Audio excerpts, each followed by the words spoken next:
All right. Welcome to the Unfazed, Unedited podcast, where we provide commentary on complicated topics in an uncomplicated format. I'm Dr. Shaunna Payne Gold, and I go by she, her, hers pronouns. And Dr. Lisa, I know we adjust recording this podcast from time to time, but it never fails. Never does it fail that there is some sort of unscheduled, unanticipated noise that occurs during this podcast. Mm-hmm. Mm-hmm. Before we hit record, y'all, I got up to go get a charging cord for my phone so I can time things and so forth. And what happens? There's no rain in sight on my weather app. No, nothing. But what do I hear? A huge thunderclap. And here comes a black cloud coming over my house. I mean, just there it is, Yep. Lisa. How are Yep. you doing? How are you doing? Well, I could probably benefit from that thunderstorm because like a broken record, it's too hot. It was like 85 degrees by 8 a.m. this morning. I went for a run at 6:30 a.m. and it was still pretty warm. Uh-uh. Um, and so I'm just sitting here sweating. Sweating is Mm, is is the new black, the new gray, the new orange, or whatever that phrase there you is. go. There you go. Yeah, Yeah. it's 83 here, but it took half a day to get to 83. You woke up to 83, so that's a big Mm-hmm. difference. So, oh my Yeah. goodness. All right. Well, that's what we're dealing with here, but at least we're in the cool and talking to y'all on the podcast. Mm-hmm. We wanted to get into some interesting topics for today because obviously we are two women on this podcast that talk about lots of woman things that everybody needs to be aware of. So, Lisa, guide us into word of the week. Sure. This is a word that I have come across in my work, and it's called stealthing. And basically, this is when a person removes their protection, such as a condom, during intercourse without informing their partner or without their consent. So it is a form of sexual assault and obviously can lead to unwanted pregnancy and other sexually transmitted infections. It's also a form of reproductive coercion, right? So if I don't want to risk getting pregnant, but my partner really wants to get pregnant, and then they, you know, decide unilaterally that they're going to remove the birth control, whatever it is that they're using, and then lo and behold, I get pregnant, then that would be a form of reproductive coercion. So it's not a commonly used term, and my guess is a lot of people don't know about it. What about you, Shauna? Mm-mm, mm-mm. This is new to me, and let me just share with some of our listeners too. There's a Instagram account called Real Tunes, and it's an illustrator that talks about relationships and culture. And I think part of the great outcomes of this particular account is that they illustrate scenarios and hypothetical situations in order to teach some of this language and some of these ideas and so forth. And so that was the first time I came across this word. Obviously, once again, y'all, we probably sound like a broken record on this. There may be activities and behavior that we've heard of or experienced, but the language to describe it eludes us sometimes. And so this particular account helps with a lot of that. And Dr. Lisa, to your point, you may not have seen the account or this particular reel of posts, but that's exactly what happened was that two consenting adults engaged in sexual intercourse, but the gentleman chose to take off his condom without making her aware of it. And she's like, oh my God, that's why I got pregnant. And he's like, yeah, I wanted to have a baby with you. And we'll do all these other things kind of fall out of it. And Mm-hmm, so mm-hmm, initially, it does look like two consenting adults, but then it unravels through this process. And so that's why I was like, this is very important information to know. The question then becomes similar to what the real tune mentioned is obviously it's going to be different in every state, but how do you then prove that this happened? And even if you could prove it, what could be done about it. And in Georgia, based on that real tune, Hmm. not much. And I would imagine other places too. I'm not familiar, so I know I'm speaking from a place of ignorance, but I would imagine it would just be tough. Like, how would you even prove that it happened, even though that you did? The burden of proof Yeah. sounds problematic to me. Well, and that's the same issue with just sexual assault writ large, right? The Mm-hmm. It's mostly stacked in the perpetrator's favor because of, proof beyond a reasonable doubt. Mm-hmm. This isn't stealthing per se, but I think this is prohibited in Colorado, is if you know Mm-hmm. that you have an STI, particularly HIV, and you have Mm-hmm. sexual intercourse with someone and you don't tell them, that's a Mm-hmm. prosecutable offense. Mm-hmm. Mm-hmm. Yeah. So that's why I was like, oh, we need to be aware of this. Hmm. Especially as y'all in previous episodes of our podcast, I know that I've brought up uh, accountability for things that occur and what does that mean? And some people are like, no, I'm going to take issues in my own hands in the moment and so forth. It's like, okay, if you feel like you've been wronged, if you know you have been wrong, let me take that language back. If you know that you have been wronged, a decision was made for you in a coercive fashion, and you feel like you have no recourse, hello, there could possibly be some very scary accountability measures in place. Because to your point, too, in that reel of this, scenario, she went to the police and wanted to file a report, and they said, we're sorry, we're very sorry that this happened to you, and at the same time there's nothing in our state law that provides any recourse for you. And so at that point she's very and justifiably angry and upset. You could become an episode of, when keeping it real goes wrong here, because one would still want some form of accountability for a decision that did not include them. Yeah. Like, you Yeah. have to be very, very careful, very careful. And so it's something that I'm like, wow, I had no idea that this was the language Hmm. to describe it. Um, and at the same time, such risky behavior, Yeah. such risky behavior for so many reasons, so many layered reasons. Anyway, Hmm. Hmm. all right. Be aware, good people. Be aware. We keep giving y'all language to describe things that we Hmm. know are happening. We're also giving you context as to what can or cannot be done about it. Be aware, y'all. Be very aware. Hmm. So, all right. Well, let's get into phase one. All right. So, Time Magazine did a really interesting article that I wanted to share with you, Lisa, because I think this is going to be very interesting for all folks that are looking for a companion, a partner, any of that. Yeah, we got to talk about how dating is being directly affected by what has been called a crisis of cost of Hmm. living. I Hmm. think this is such a good connection and intersection between relationship status and socioeconomic status that you and I know we have not discussed on this podcast, right? Yeah. Okay. So forgive me if I'm mispronouncing. Mejika Barua is the author of this article in Time Magazine called "Rewriting the Rules of Dating."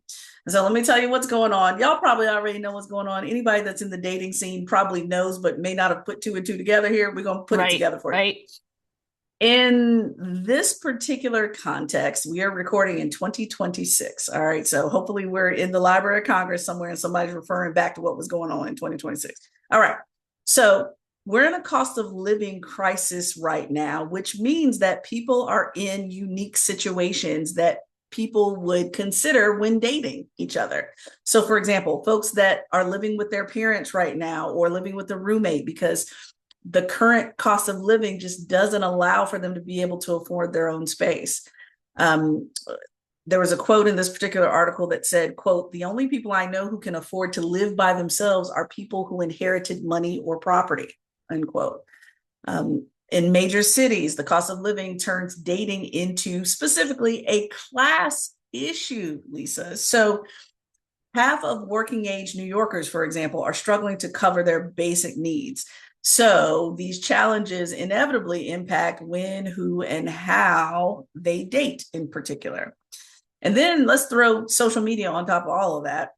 On social media, women are being advised not to go on coffee dates because they are, quote, low effort. And the article goes on to say, quote, while I understand the desire to feel like the person you're on a date with is invested in your connection, I fear the cost of living crisis can cause us to conflate cost with effort.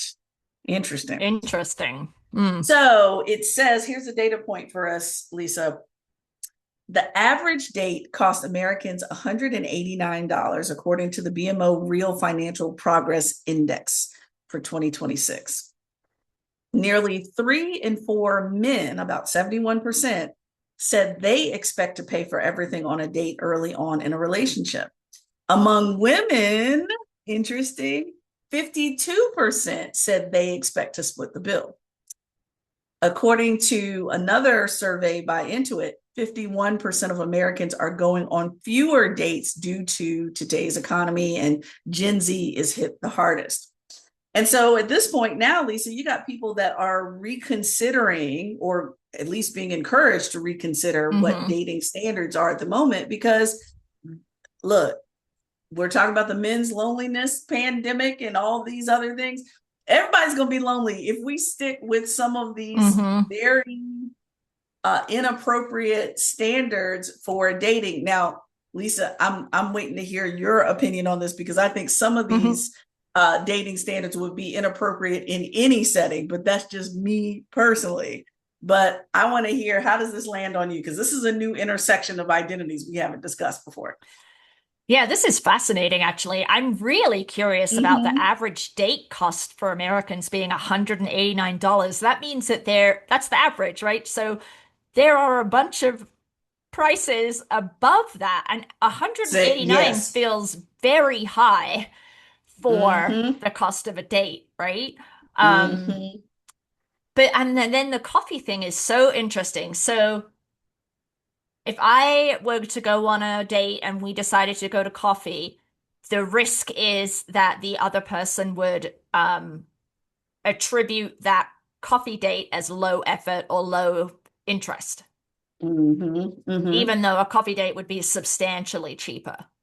Mm-hmm. Mm, It's yeah. conflating that cost with effort thing. Yeah, that's Like, you don't, like, ridiculous. if you take me to get 7-Eleven coffee, then you're less interested in me unless you take me to a 5-course meal that costs, a car note to pay for it. Like, Hmm.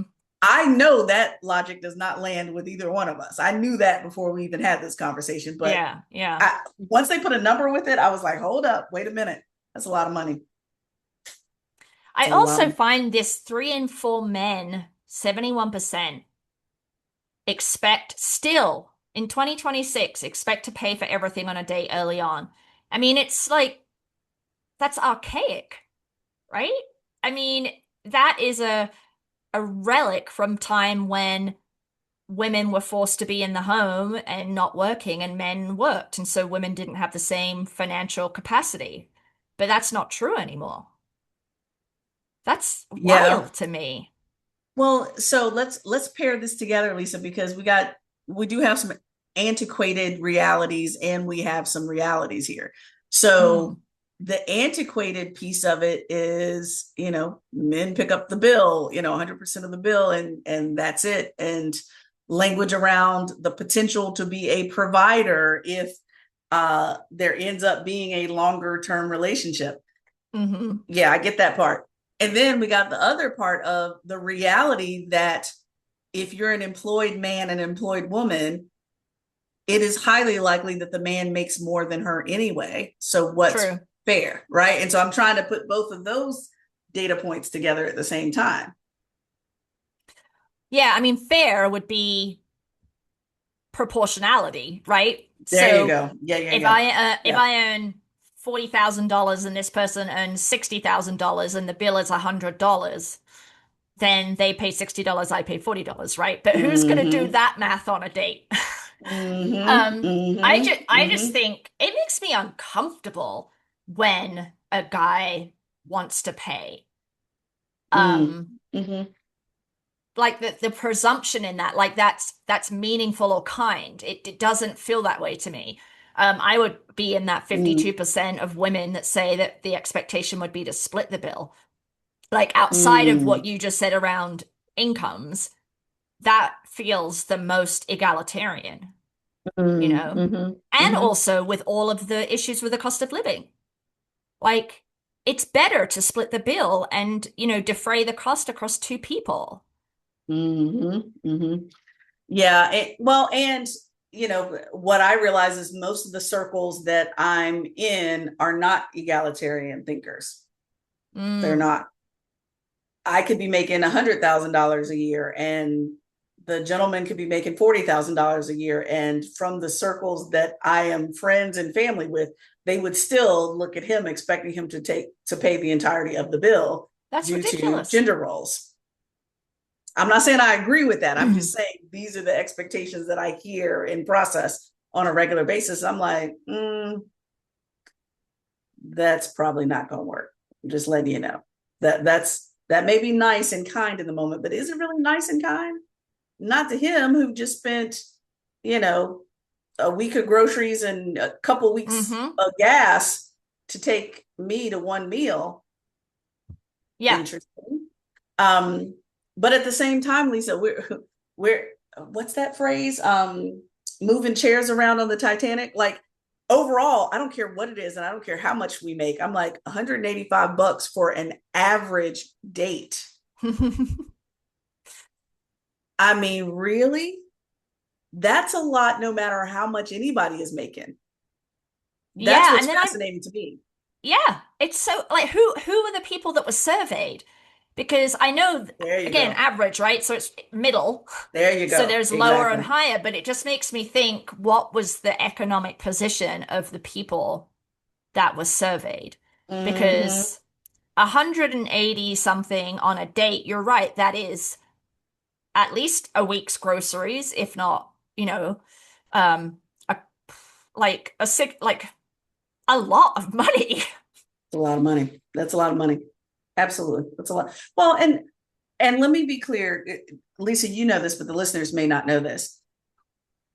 Y'all know I'm from the South. I'm from, farmers and gardens and being able to, basically go out to a garden and pick your dinner for the night. I'm very used to that. And so on one hand, I don't care if it's a $5 meal from freaking McDonald's versus I've also been to, 4-star Michelin restaurants where, yeah, it is 400, $300 before we get up from this table right now.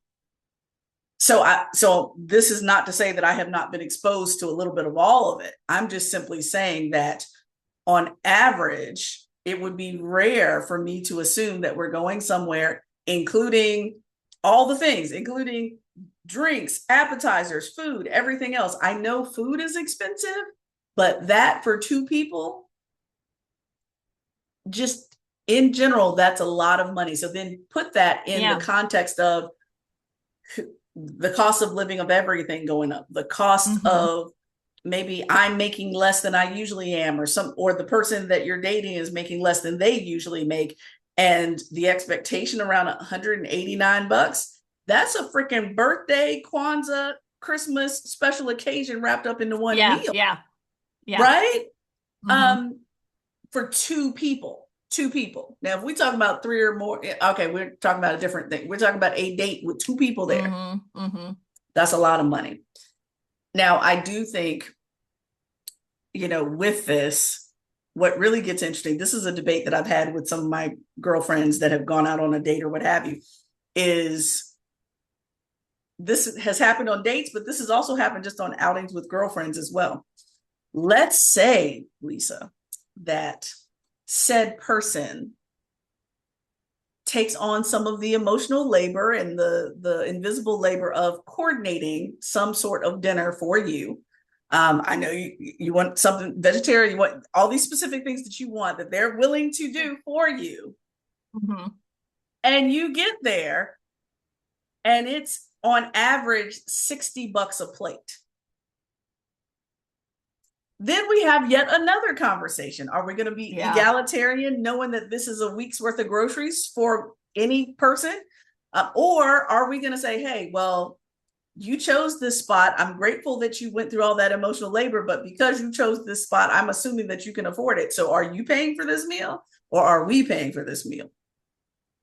Yeah, that's a great. I don't know what I would do in that situation because I really wouldn't want to pay $60 a plate, but I would probably feel like I needed to offer. Mm-hmm. Mm-hmm. Yeah. I mean, I might not protest. Maybe that's how I do it. I would say, we really should split this. And then if the response is, no, no, please, I chose the place, let me do it, I might be like, okay. There you Versus go. There in you other go. situations, I might push back harder, you know? Mm-hmm. Mm-hmm.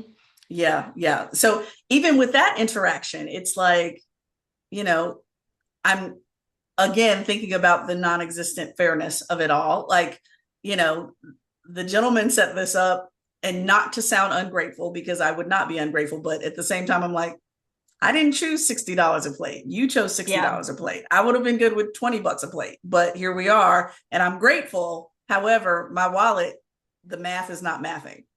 I have Hmm. other responsibilities. I don't care if I got $1 million in the bank. I got other responsibilities that I probably wouldn't have chosen this route.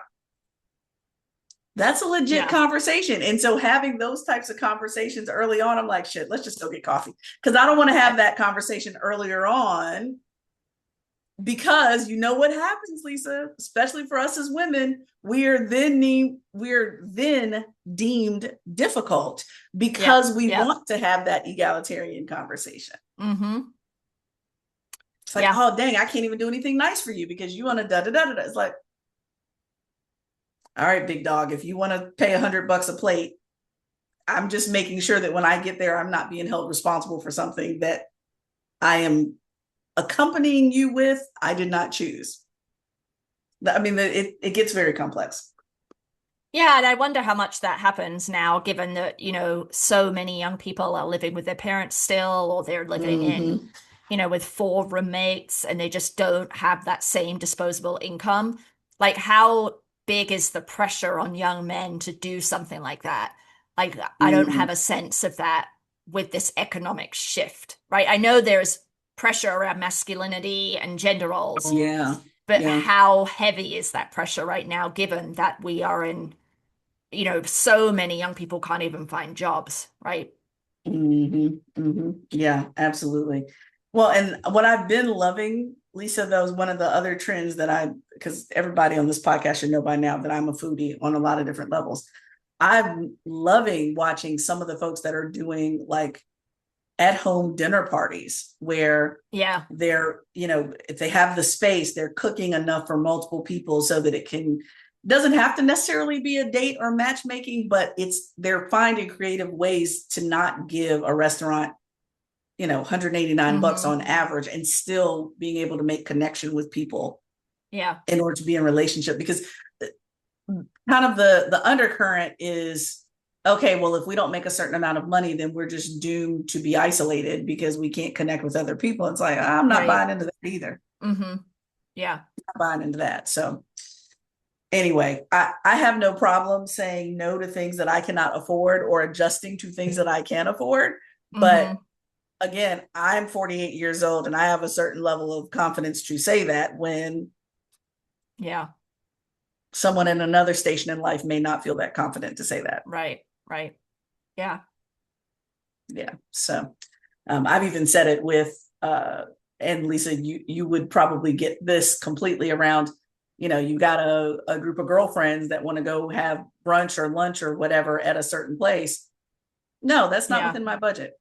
I'm not Yeah. going. And I don't even Hmm. have to tell them it's not within my budget. I'll just let them know, hey, I'm not available. I'm not going for whatever reasons. Maybe I've got something coming up or whatever it is, Yeah. or I know I'm going on vacation, in a couple of weeks. And so, no, I'm not spending any extra money because I want to enjoy myself on vacation and be Hmm. Hmm. like, it just takes a certain level of confidence to make wise decisions in relationship to anybody when it comes to your money, and especially now when things are so tight. Yeah, So 100%. Yeah. Yeah. yeah. All right, y'all. Well, let's get into phase two. All right. So sticking with a somewhat of a theme, I wanted to talk about a couple of domestic violence and sexual assault allegations that have come up in the news. So the first is Max Miller, who is a Ohio representative, and it has emerged that his ex-wife, Emily Moreno, who is the daughter of Senator Bernie Moreno of Ohio, that he scalded, hit, and threatened her while they were married. He has denied the allegations. But what's interesting to me is that Bernie Moreno, the senator, whose daughter is the victim of this domestic violence, has not come out with a statement condemning Max Miller because presumably they still want him to run so that they can maintain the seat in Ohio, right? So I should say, as of the time of recording, Senator Bernie Moreno has not yet commented, right? So, which I find to be despicable. And then additionally, Kareem Khan, who is the International Criminal Court prosecutor, who you may recall, issued arrest warrants for three Hamas leaders, along with Benjamin Netanyahu and the then defense secretary, whose name is escaping me, for war crimes. But he was just voted out with an 82 state majority to be removed from his position because of allegations of sexual misconduct with his subordinate, who is a younger woman, over the course of a year or two. And so there's been a long, somewhat delayed, and unnecessarily long process to investigate this. There are no criminal charges at this point, but he has been removed. So the ICC is currently without a prosecutor, but it's good that he was removed, right?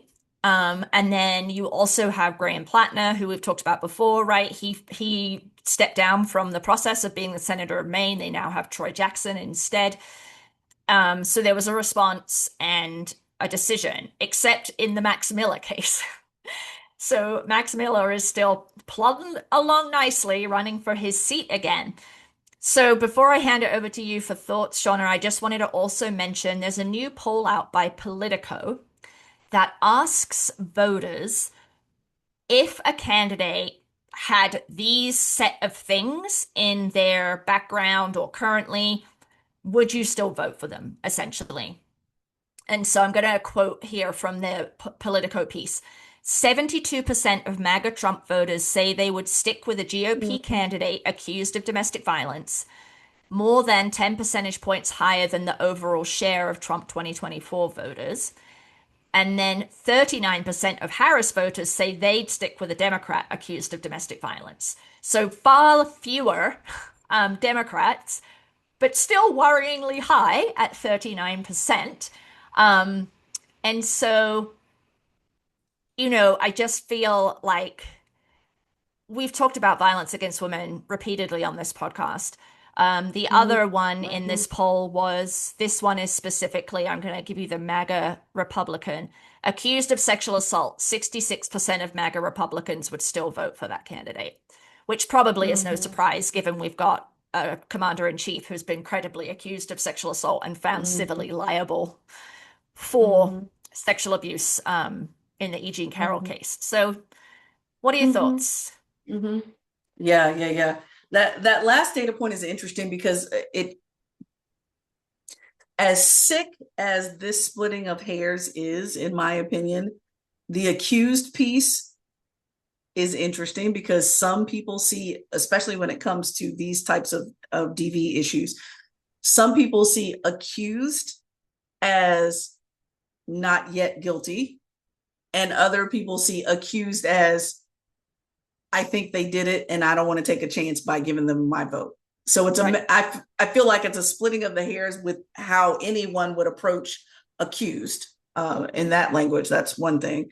But then the other thing too, a second thing that I was thinking about as you were talking about this is this goes back to one of our previous podcasts around, well, shoot, what do I have to choose from? Is it the devil I do know or the devil that I don't? So it certainly does matter who they're running against, Yeah. and how an individual views any deal breakers, if any, when it comes to casting their vote. Some people have no deal breakers at all. Right. Others have Right. some. So that's another piece. And then the third piece, I think, too, is again, this follows in a long line of staying on brand as to how much women are hated unless they're useful to them. Right. They don't care about violence against any woman. They don't care about the type of violence against any woman. In fact, every woman is, in fact, a threat unless they go along with what they want to do, because we talked about this before we hit the record button earlier, y'all. Absolute power corrupts absolutely. It's about power over women and doing what they want them to do, even the perception of doing what they want them to do in a very twisted and nasty way. Oftentimes, I think about how this comes up, especially for that side of the political spectrum, around even being accused can be braggadocious, depending on the wrong mindset of thinking, oh, well, this person, he was probably just asserting his manhood and she didn't want to get along with it, so he's still in the right. I like that he's powerful. Excuse me? Yeah. Within that context, that, like, Yeah. Dr. Lisa, if nothing else, when it comes to both of these particular presidential administrations, 45 and 47, as sad and as effed up as it makes me feel, I'm starting to further understand how sick minds think. Because there's logic to all of it. It's just a matter of which logic, what direction that logic is going in. Anything that's connected to power for these groups of people is logical. Anything that's connected to rationale and greater good is oftentimes connected with other political parties, especially more left leaning. And so, given that, I'm now understanding that, as sick as it is, and I never want to normalize any of this stuff because I still want to stay in my right mind. But what I am saying is that makes logical sense to this particular group of people. The logic is you fall in line with the power that I'm going to assert by any means necessary, regardless of what that looks like. And especially so for women. Especially so for women. So it's sick logic, but that's their logic. That makes sense. Yeah, and I think, with domestic violence, also there is a belief that a husband gets to control or be assertive, shall we say, with their wives, right? And so if you're coming from that place, then you don't think that you've committed domestic violence, and people around you might not think that you've committed domestic violence. And so I do think the accusation piece is important, and I think that taps into this belief that all women lie, which is just couldn't be further from the truth. But I think what's really interesting to me is, so you have Marco Rubio, among others, using this Kareem Khan situation as a cudgel to say, look, the ICC is a threat. It's dangerous. We shouldn't have it. While at the same time, they have this representative in Ohio. They have many other staffers who have been credibly accused, plus the commander in chief, as we've talked about. And so it's also the manipulation of women's pain and trauma to advance a particular ideological position when it comes to both domestic and global politics. It feels pretty disgusting and gross to me, and just kind of echoes back to the conversation we had a couple of weeks ago about integrity doesn't appear to matter anymore. Right? Well, as you were speaking too, it reminds me of re-victimizing folks by looking at the other end of the other side of that coin.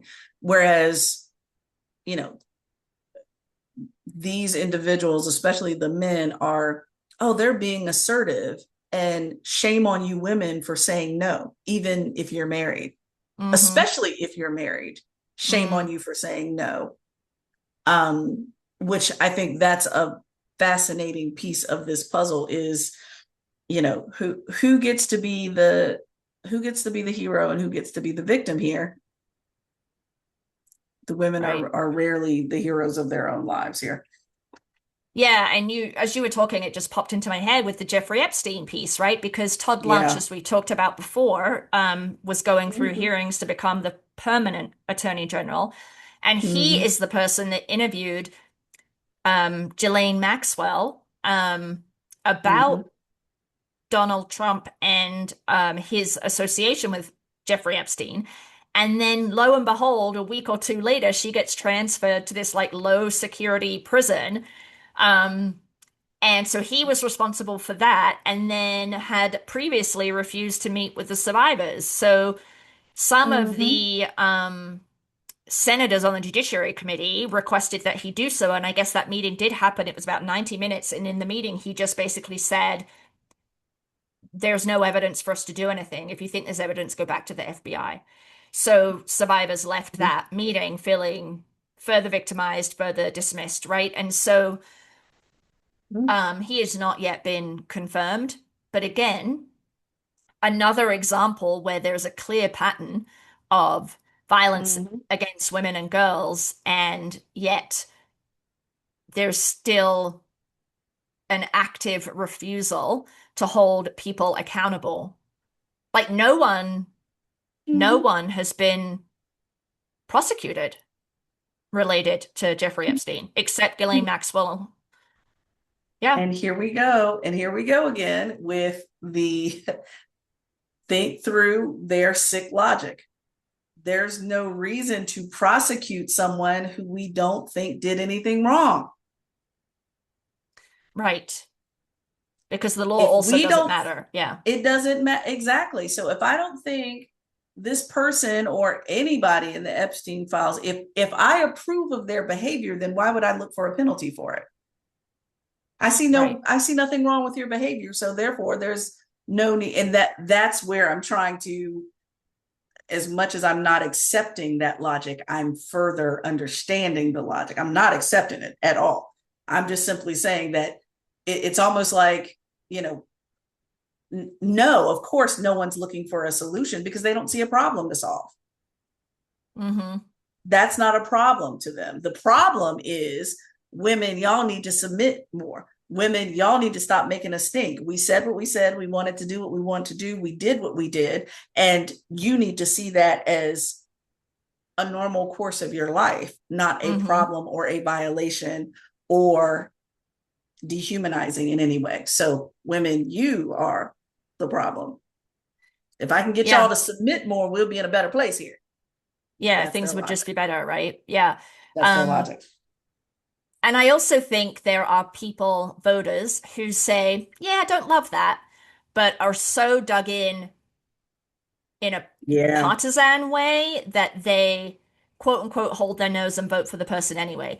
And Mm-hmm. that's Yes. true. That's true for both Democrats and Republicans. Mm-hmm. Mm-hmm. And that Good. feels shitty. And Mm-hmm. so I'm really glad that Mm-hmm. Graham Plattner got pushed out.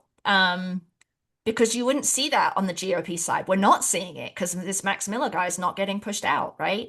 That's right. And there, That's I right. mean, years ago there was that guy in the South, Roy something, Roy Moore maybe, who had been accused by multiple teenage girls of abuse, and that Mm-hmm. did sink him. A Democrat, I think it was like Alabama maybe. A Democrat Mm-hmm. won the seat for 2 years based on that, and but it was like it was still close. There was still like a ton of That's people incredible. that voted for him. Mm-hmm. Yeah, Mm-hmm.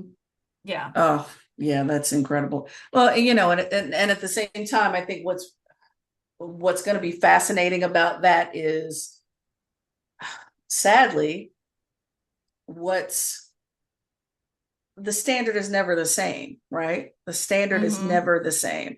And I hate to go back to a broken record, but it's true. It's like, okay, we won't make a stink about these things, but it's like the end of the freaking world when Obama wears a tan suit. Like, and I'm not continuing to harp on President Obama. What I'm simply saying is that when the right people do the wrong things, Yeah. folks hold their nose and vote. When the Yeah. wrong people simply exist and do something that you disagree with, but it's not a crime against freaking humanity, it's a problem. So Yeah. the tolerance level to me is interesting. It's very Yeah. interesting. Yeah. That tells me who people align with and who don't, Mm-hmm. who they Mm-hmm. don't align with. So, you know, Yeah. problematic, highly problematic, because Yeah. other political, especially men in politics, other men in politics that the those that don't have any humanitarian blemishes on their record are deemed as what? Soft, not a Yeah. leader, not powerful, um, Mm-hmm. uh, a waste of space and vote. Right.